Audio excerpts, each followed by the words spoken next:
जरा इकडे आवाज येत नाही. छत्रपती शिवाजी महाराज की जय भवानी, जय भवानी. बोलो भारत माता की. दोन्ही हाताने भारत माता की. वंदे वंदे.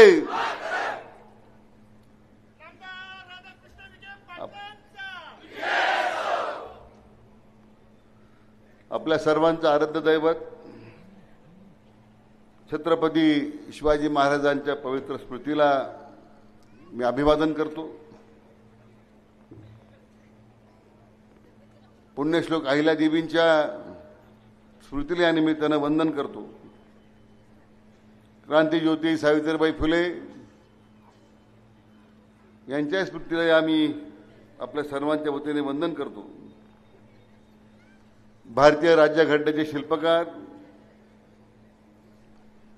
महामानव भारतरत्न डॉक्टर बाबासाहेब आंबेडकर यांच्या स्मृतीला मी मानवंदन अर्पित करतो.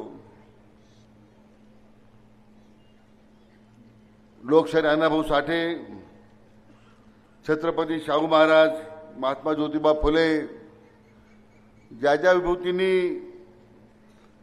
समाज परिवर्तनासाठी आपलं आयुष्य समर्पित केलं त्या सगळ्यांना या ठिकाणी अभिवादन करून हा जो विकासाचा सहकाराचा यज्ञ ज्यांनी सुरू केला ते आदरणीय पद्मश्री विखे पाटील, आदरणीय खासदार साहेब यांच्या स्मृतीला मी या निमित्तानं वंदन करतो. आणि आजच्या सभेकरता उपस्थित केंद्र सरकारमधील समाज कल्याण खात्याचे मंत्री, आमचे मित्र मान्य रामदासजी आठवले साहेब, भारतीय जनता पक्षाचे विधान परिषदेतले नेते, महाराष्ट्रातील सगळ्या मोठ्या सहकारी बँक, मुंबई जिल्हा मध्यवर्ती सहकारी बँकेचे चेअरमन आमचे मित्र आमदार प्रवीणजी दरेकर, आपल्या सर्वांचे मार्गदर्शक आदरणीय आमदार अण्णासाहेब म्हस्के पाटील, भारतीय जनता पक्षाचे आपल्या मतदारसंघाचे प्रभारी, गुजरात विधानसभेचे माजी अध्यक्ष, माजी महसूल मंत्री मान्य राजेंद्र द्विवेदीजी, आपले जिल्हा अध्यक्ष राजेंद्र गोंदकर, विजयराव वागचौरे आरपीआयचे अध्यक्ष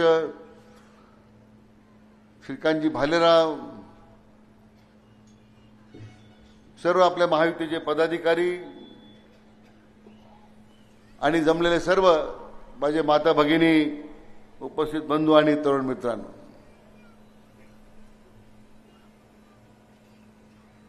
आज आपण सगळ्यांनी आग्रहानं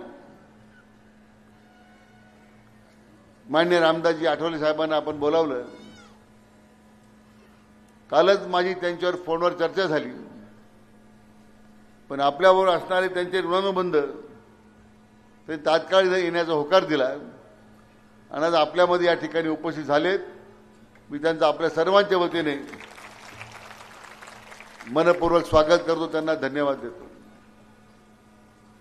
मी आता माननीय प्रवीणजी दरेकरांना विनंती केली, कारण मुंबई जिल्हा मध्यवर्ती सहकारी बँक मला वाटतं ठेवी किती आपल्या 15,000 कोटीच्या ठेवी असणारी बँक आहे. आणि म्हणून विधान परिषदेत अतिशय उत्तम प्रकारे विरोधी पक्ष नेता म्हणून आणि आता भारतीय जनता पक्षाचा गट नेता म्हणून त्यांचं जे काम आहे, माझे जुने मित्र आहेत, त्यांना मी विनंती केली, ते सुद्धा आज आपल्यामध्ये उपस्थित आहेत. त्यांचं सुद्धा मी आपल्या सर्वांच्या वतीने मनापासून स्वागत करतो. मित्रो, आपली निवडणूक मतदारसंघाची सुरू झाल्यापासून एकच फक्त सध्या आपल्या मित्रांनी की ज्यांना महाविकास आघाडी सरकारमध्ये मंत्री असताना महाविकास आघाडी राज्यामध्ये त्यांचं सरकार असताना कुठली योजना देऊ शकले नाही. आणि या निवडणुकीत जे भाषणं त्यांचे सुरू आहेत, या ठिकाणी दहशतवाद आहे. आमचा दहशतवादी त्या विरुद्ध लढा आहे. आठवले साहेब, मी आपल्या समोर आमच्या सगळ्या जनतेला विचारतो, इथं असं कोणता दहशतवाद आहे आपल्याकडे की ज्या विरुद्ध आपली लढाई आहे? आपल्याकडे दहशतवाद आहे? आपल्या मतदारसंघाची दहशतवाद म्हणून संबोधन करून जी आपल्या शिर्डी विधानसभा मतदारसंघाची त्यांनी जी बदनामी केलेली आहे, त्याचा प्रथमतः मी आपल्या सर्वांच्या वतीने मी जाहीरपणे निषेध करतो.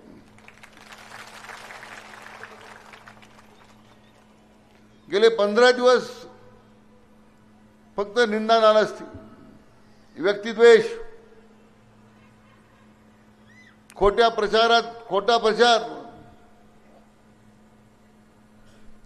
यातून लोकांचा बुद्धिभेद करण्याचा प्रयत्न झाला. संपूर्ण राज्यभर ते चित्र आहे. लोकसभेला त्यांनी सांगितलं की आदरणीय मोदी साहेब जर प्रधानमंत्री झालेत तर आम्ही घटना बदलतील, संविधान बदलतील. लोकांना ते खरं वाटलं. मला आपल्याला प्रश्न विचारायचा आहे, आज तिसऱ्यांदा मोदी साहेब आदरणीय प्रधानमंत्री आपल्या देशाचे प्रधानमंत्री झाले. घटना बदलली का? संविधान बदललंय? माननीय आठवले साहेब जे म्हटले की या बाबासाहेब आंबेडकरांनी लिहिलेली घटना हे बदलण्याचं धाडस कोणी करणार नाही. हे राहुल गांधी ते पुस्तक दाखवत होते घटनेचं, मध्ये कोरं होतं सगळं. म्हणून नकारात्मक प्रचार करून, निगेटिव्ह नॅरेटिव्ह सेट करून तुम्ही लोकसभेत लोकांची मतं घेतली. त्यांना असं वाटलं की आता विधानसभेमध्ये सुद्धा आपल्याला याच पद्धतीने यश मिळेल. आज त्यांचे नेते उद्धव ठाकरे असतील, शरद पवार असतील, त्यांचे आपण रोज भाषण ऐकतो टीव्हीवर. काय भाषणामध्ये आहे? याला गाडून टाकू, त्याला गाडून टाकू. पण 2.5 वर्ष उद्धव ठाकरेंना मला विचारायचं, आपण 2.5 वर्ष राज्याचे मुख्यमंत्री होता. तो सगळ्यात वाईट काळ होता की ज्यावेळी कोविडमध्ये आमची सगळी माणसं हवालदिल झाली होती. घरातला माणूस गेला, स्वकीय गेला, पत्नी गेली, मुलगा गेला, वडील गेले, व्यवसाय बुडालेत. अशा वेळी उद्धव ठाकरे काय करत होते? ते घरामध्ये बसून फेसबुक लाईव्ह करत होते. शरद पवार कुठे सापडत नव्हते. आपले शेजारचे मित्र ते घोटीला जाऊन बसले होते. आणि उद्धव ठाकरे आणि शरद पवार एकच काम महाराष्ट्राला, एकच मंत्र दिला की माझं कुटुंब तुमची जबाबदारी. म्हणजे जबाबदारी त्यांनी घ्यायला पाहिजे होती. त्यांनी काय म्हणायला पाहिजे होतं? तुमचं कुटुंब माझी जबाबदारी.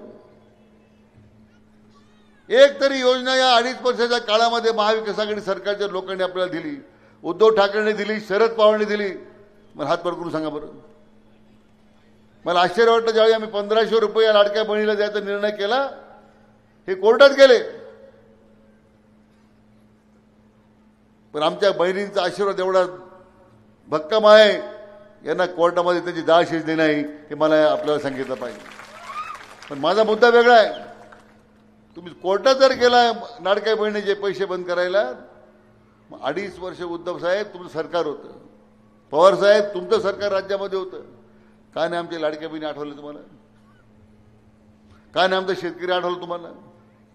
काय नाही आमचा तरुण तुम्हाला? आमचा उद्योजक बेरोजगार झालेला आहे, काय नाही तुम्हाला दिसला? कारण तुम्हाला फक्त सत्ता भोगायची आहे आणि त्याच्यामध्ये ती सत्ता मिळवताना, सत्ता गाजवताना इथं बसणारा कोणताही सामान्य माणूस तुमच्या समोर नाही आहे.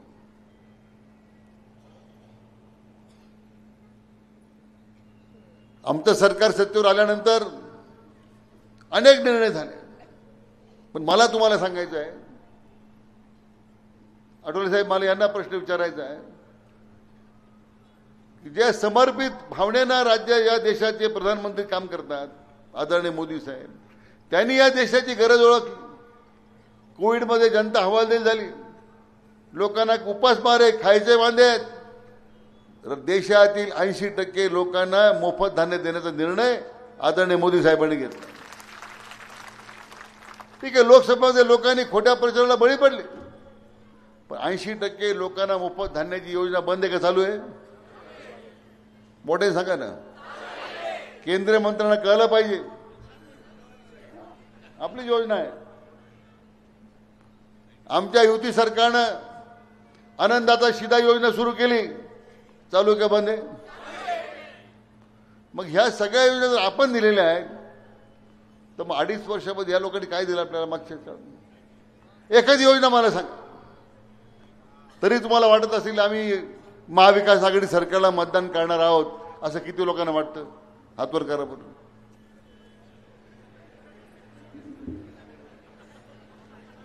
किती लोकांना असं वाटतं की महायुतीच राज्यामध्ये पाहिजे? हातवर करा बरं. मनापासून हातवर करा. एवढा मोठा जनाधार असताना या आपल्याच मतदारसंघात स्थिती नाही आहे. आठवले साहेब, मागच्या 2-3 दिवसामध्ये सगळे सर्वे येत आहेत. महायुती सरकारला किमान 165-170 जागा मिळतील असं राज्याच्या जनतेने ठरवलं. हे महाविकास आघाडीचे लोक 100 सुद्धा गाठणार नाही असं सर्वे सांगतात. आपले शेजारचे जे म्हणतात ते स्वतःचे फ्लेक्स बोर्ड लावले, भावी मुख्यमंत्री, मित्रमंडळ. अरे आधी आमदार तर म्हणून निवडून या. तुम्ही खरंच संगमनेरची सभा लाईव्ह पहा. तुम्ही संगमनेरमध्ये आमच्या सामान्य कार्यकर्ते अमोल खताळनं एवढं वातावरण तयार केलं, आज संगमनेरच्या पुढाऱ्याला न सांगता सभा घेता आली, न मोटरसायकल रॅली काढता आली. हे अमोल खताळचं यश आहे मित्र. मी बोलतोय वास्तव आहे. ते आता डॉक्टर सुजयची सभा चालू आहे. ते म्हटले मुख्यमंत्री माझा संबंध आहे, लोकांना प्रचार करायचे. आज मुख्यमंत्र्यांनी लाईव्ह संगमनेरच्या सभेत लाईव्ह भाषण केलं आणि सांगितलं, अमोल खताळा तुम्ही निवडून द्या, संगमनेरच्या विधान तालुक्याला मी निधी कमी पडून देणार नाही असं जाहीरपणे मुख्यमंत्री म्हटलं. खरं म्हणजे परवा शरद पवार येऊन गेले. नेहमीप्रमाणे खोटा बोलण्याची त्यांचं काही सवय जात नाही. इतके आदरणीय आहेत, पण तो स्वभाव बदलत नाही. त्यांना आपलं नाव समजलं का त्यांना त्यांचं एकदम अलर्जी का नाही. आम्ही ज्यावेळी लोकसभेला मी त्यांना म्हटलं, रे तुम्ही आता खासदार साहेब नाही आहेत, डॉक्टर सुजयचा विचार करा, त्याला आशीर्वाद द्या. त्यांनी मला सांगितलं, नगरमध्ये माझे कार्यकर्ते माझं ऐकत नाही म्हटले. ते आता शरद पवार म्हणतात माझे कार्यकर्ते ऐकत नाही, तुम्हाला पटण्यासारखं आहे का? खरं सांगा. हा, मनापासून सांगा ना.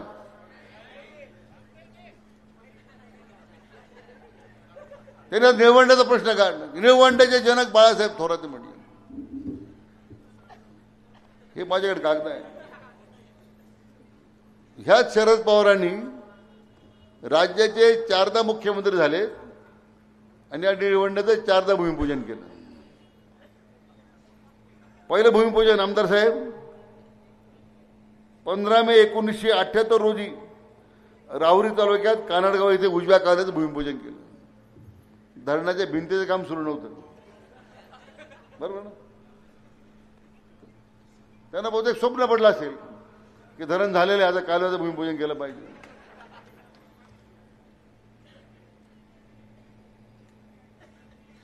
त्यांचं सरकार असताना 1980 साली मोठी रक्कम मराठवाड्याकरता खर्च झाली. म्हणजे त्यांनी 1978 पासून जे भूमिपूजन केलं तर 84 पर्यंत एकही रुपयाची तरतूद निळवंड्याला झाली नाही.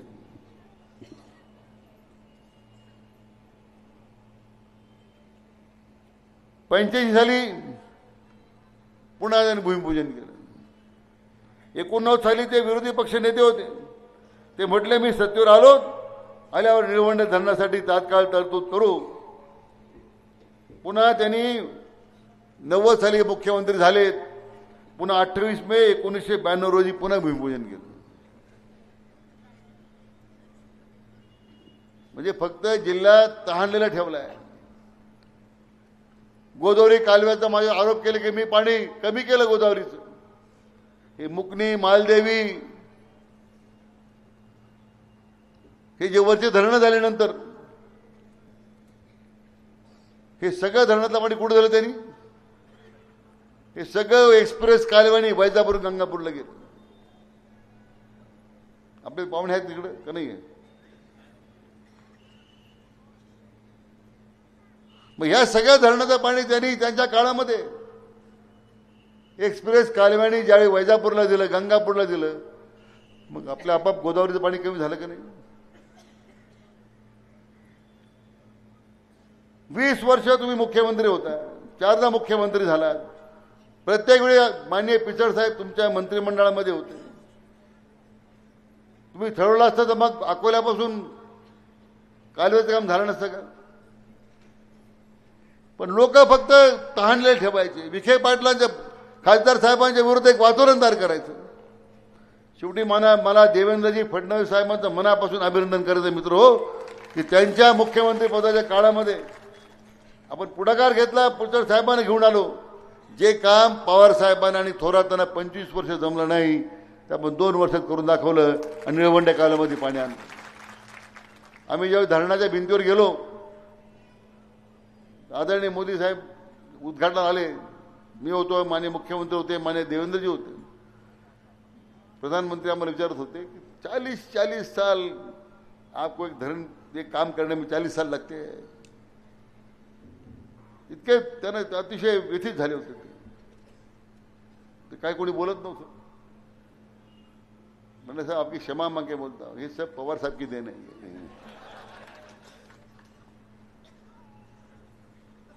नंतर ते म्हटले नाही, मुझे पता ही था वही होगा. या राज्याचं हे वाळवंट करण्याचं काम, आपल्या परिसरात वाळवंट करण्याचं काम पवार साहेबांनी केलं. मी मुद्दाम तुम्हाला आकडेवारी वाचून दाखवतो. आणि म्हणून तुम्हाला काम सांगता येत नाही. लोकांचे विकासाचे तुम्हाला काय काम केलं ते सांगता येत नाही. आणि फक्त दहशतवाद.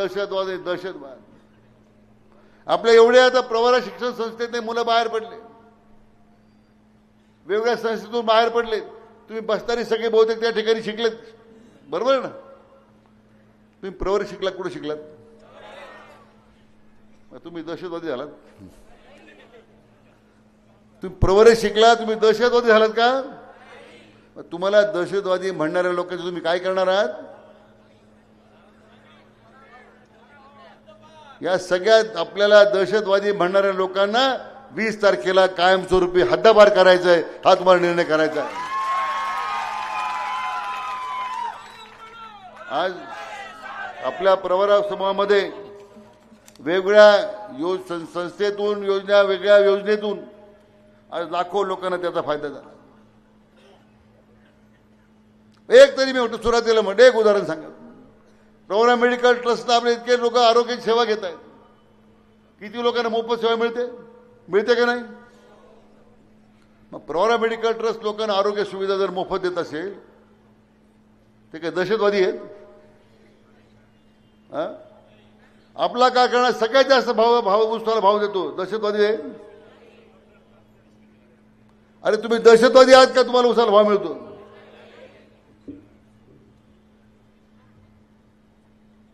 आज शिर्डीचा विकास होतो बाबांच्या नगरी आशीर्वादानं.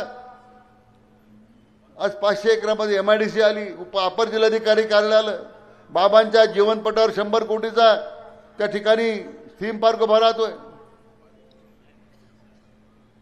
तुम्हाला एक तुमच्या स्वतःच्या विकास आघाडी सोडाच, पण तुमच्या स्वतःच्या मतदारसंघामध्ये एक काम सांगण्यासारखं नाही आहे.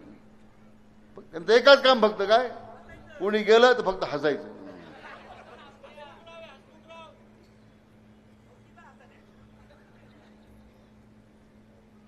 आज आपल्या जिल्ह्यामध्ये तुम्ही इतक्या वर्ष मंत्री होतात, काही करता नाही आलं तुम्हाला.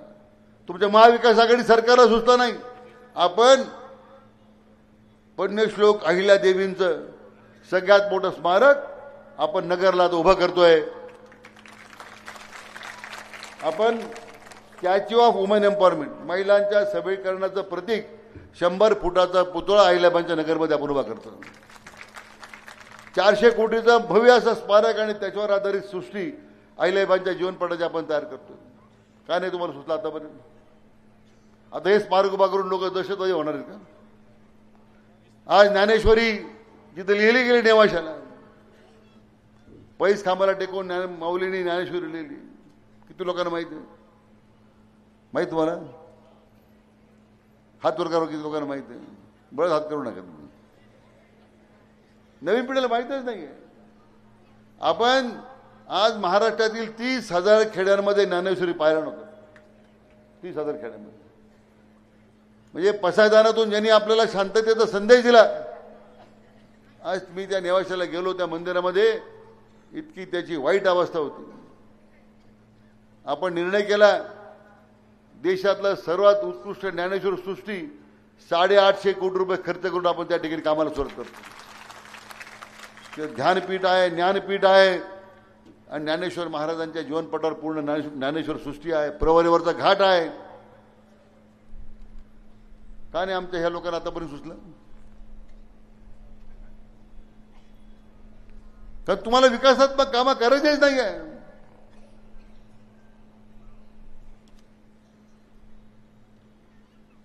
अशी कोणती कामं तुम्हाला लोकांना सांगता येईल तुम्ही करणार आहात?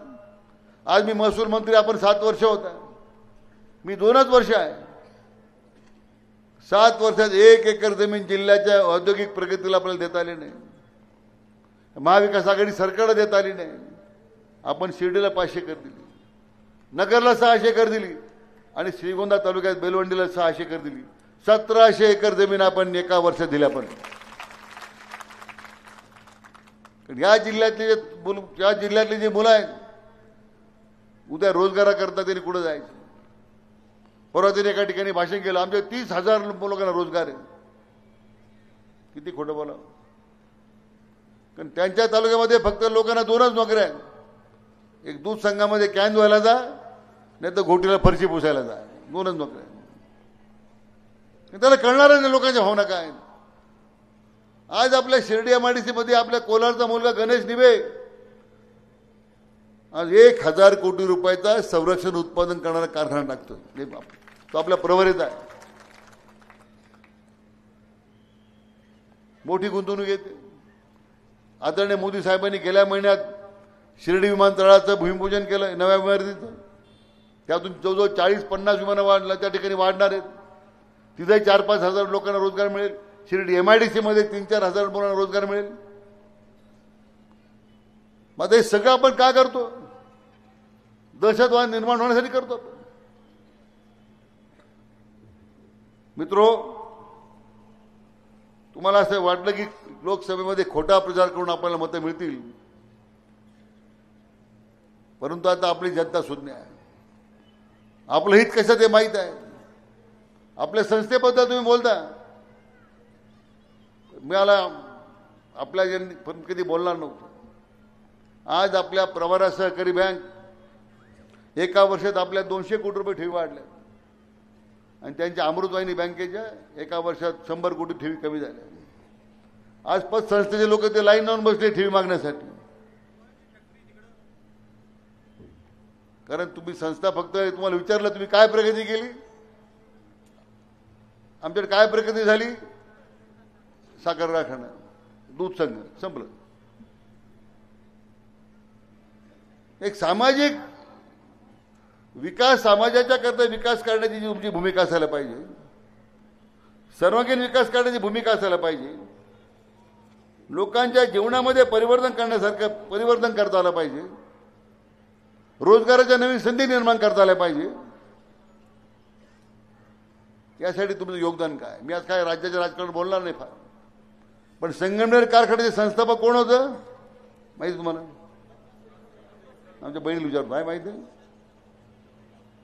तुला विचारतो मी. नाही त्याला विचारतो मुलींना, माहीत नाही ना. संगमनेर कारखान्याचे पहिले संस्थापक चेअरमन पद्मश्री विखे पाटील,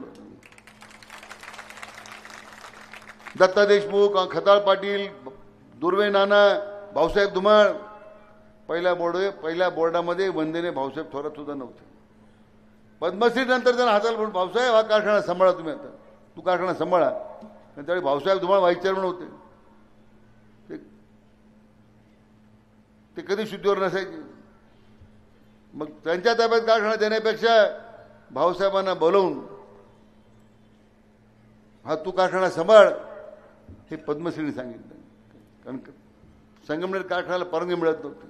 आपला जो गट नंबर 1 आश्वीचा, त्यावेळी तो शहा कमिटी आली होती. तो गट नंबर 1 आश्वीचा ऊस आपण दाखवला बाबांनी, त्यावेळी त्या कारखान्याला परवानगी मिळाली. मी वंदने भाऊसाहेबांचं नाव दिलं, आमची हरकत नाही आहे. पण जे संस्थापक आहेत, अरे त्यांचे किमान तैलचित्र तरी लावा ना कारखान्यावर. ती तुमची दानत नाही. अरे जे संस्थापकांना विसरलेत ते तुमची काळजी करणार आहेत. आज आपल्याकडे उसण्या कुबड्या करून काही लोक नाचायला लागले. यापूर्वी असंच अनेक लोक दर 5 वर्षाला नवीन लोक आले. पण आले का तुम्हाला रामराम करायला? आता शिवराळ भाषणात तुम्हाला जमतात, आम्हाला जमत नाही. पण दुसऱ्याच्या कोबड्या घेऊन तुम्ही नाचायला लागलात हे लक्षात घ्या. प्रवरेनं दुसऱ्याच्या कोबड्यावर नाचणाऱ्या लोकांना कधी थारा दिला नाही, हे आतापर्यंत इतिहास आहे. आणि ही निवडणूक मित्र निर्णायक आहे. प्रवरेच्या अस्मिताची आहे, प्रवरेच्या स्वाभिमानाची आहे. ज्यांनी आपल्या शिर्डी मतदारसंघाला दहशतवाद म्हणून उपमा दिलेली आहे,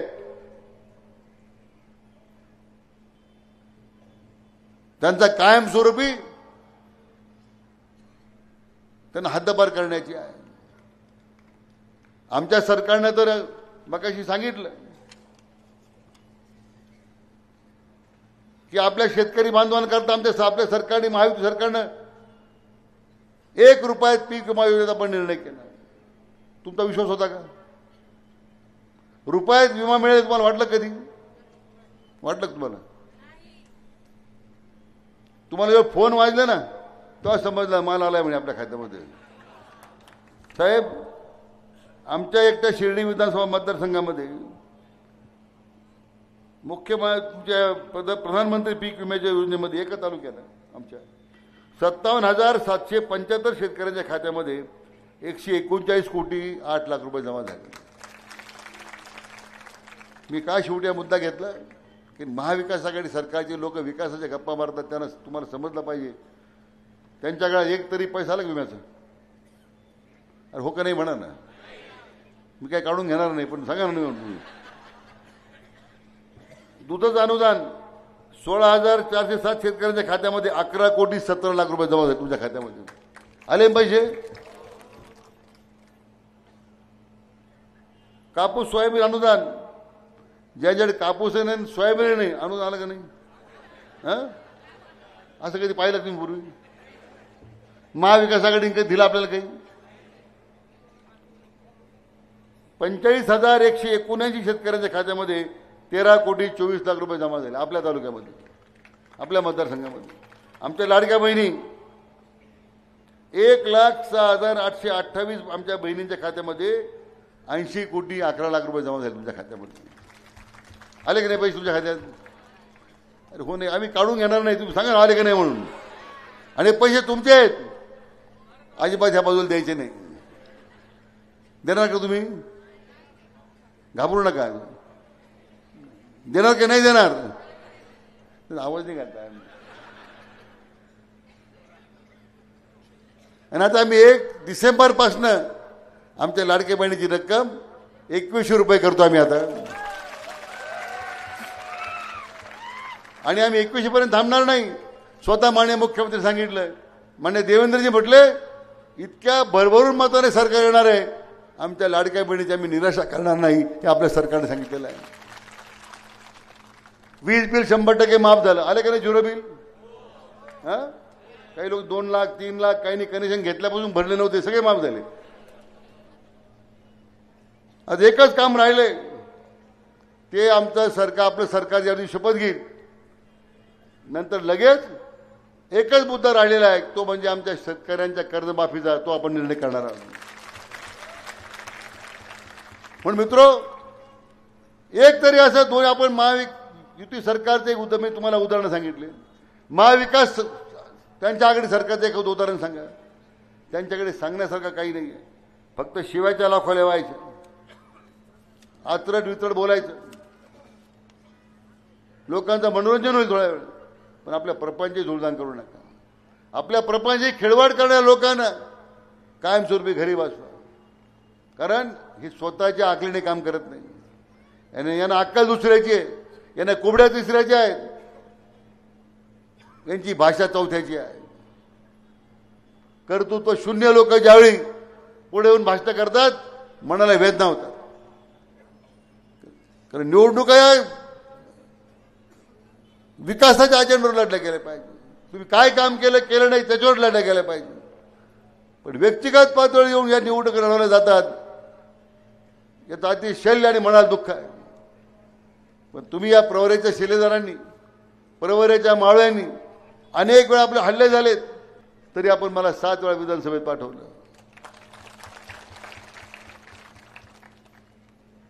आणि म्हणून या निवडणुकीमध्ये तर मी आश्वीची सभा पाहिली, कोलारला सभेला गेलो, आस्तगावला गेलो, आज लोणीची सभा पाहतोय. मी कधी कधी विचार करतो की लोक एवढे भरभरून प्रेम का करतात आपलं, खरं मला नेहमी प्रश्न पडतो. ही पुण्याई, ही पद्मश्रीजी खासदार साहेबांची, मित्रांबाईंची, ही पुण्याई तुमच्या सगळ्या मतदारांची, आमच्या बंधू भगिनींची आहे, की ज्यामुळे मला एक नवा आत्मविश्वास मिळत आलेला आहे, एक नवी ऊर्जा मिळत राहिलेली आहे. मी नेहमी सांगतो की हे तुमचे जे उपकार आहेत, हे जे ऋण आहेत, ह्या जन्मी मी तर कधी फेडू शकणार नाही. किंवा जेवढा माझा प्रयत्न राहील ह्या मतदारसंघाच्या जनतेच्या विकासाकरता शेवटपर्यंत मी काम करत राहील, हा मला आपल्या सगळ्यांना विश्वास द्यायचा आहे. आणि म्हणून या विधानसभेच्या निवडणुकीत आपला अनुक्रम क्रमांक किती आहे? किती आहे? किती आहे? 1 नंबरच्या पुढे आपण बटन दाबा. 8व्यांदा आपण मला आशीर्वाद द्या. आणि आपले पुन्हा एकदा सगळ्या नेते मंडळीचे आशीर्वाद आहेत, परंतु पुन्हा एकदा त्याच ताकदीनं या राज्याच्या सामान्य जनतेच्या, शेतकऱ्यांच्या, तरुणांसाठी, समाजातील प्रत्येक घटकासाठी मला काम करण्याची संधी द्या अशी विनंती करतो. आणि पुन्हा आपल्याला या ठिकाणी आपला अनुक्रम नंबर परत विचारतो. किती आहे? 1 नंबरवर आपण बटन दाबा, कमळापुढे बटन दाबा आणि आपले आशीर्वाद द्या अशी विनंती करतो. जय हिंद, जय महाराष्ट्र.